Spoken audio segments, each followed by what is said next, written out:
Hello বন্ধুরা, তোমরা সবাই কেমন আছো? এই দুপুরে বানাচ্ছি আমি ডিমের কারি, তোমাদের সাথে সেটা শেয়ার করছি। ডিমগুলোকে সেদ্ধ করে প্রথমে ছাড়িয়ে নিয়ে লম্বা লম্বা চিড়ে চারপাশে চিড়ে নিয়েছি, দিয়ে নুন হলুদ মাখিয়ে তেল গরম করে কড়াই ভেজে নিচ্ছি লাল লাল করে।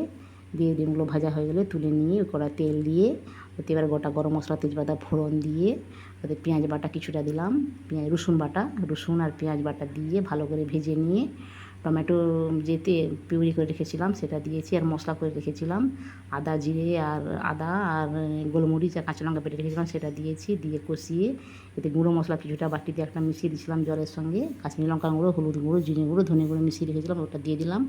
দিয়ে কষিয়ে ভালো করে ক্যাপসিকাম কুচনো কিছুটা দিলাম, ক্যাপসিকামের ফ্লেভারটা খুবই ভালো লাগে আমার, তাই মশলার জল দিয়ে খুব ভালো করে কষিয়ে নুন দিলাম পরিমাণ মতো, দিয়ে খুব ভালো করে কষাতে থাকবো, দিয়ে পরিমাণ মতো জল দিয়ে দিলাম। দিয়ে এবারে জলটা ফুটে উঠলে ডিমগুলো ছেড়ে দেবো।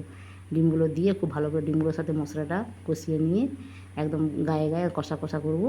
দেখো আমার এই রেসিপিটি এটা এইভাবে করেছি আমি। তোমাদের কেমন লাগলো কমেন্টে জানিও। ফেসবুক থেকে দেখলে আমার পেজটিকে ফলো করো, ইউটিউব থেকে দেখলে আমার চ্যানেলটিকে সাবস্ক্রাইব করো। তোমরা কমেন্টে জানিও বন্ধুরা।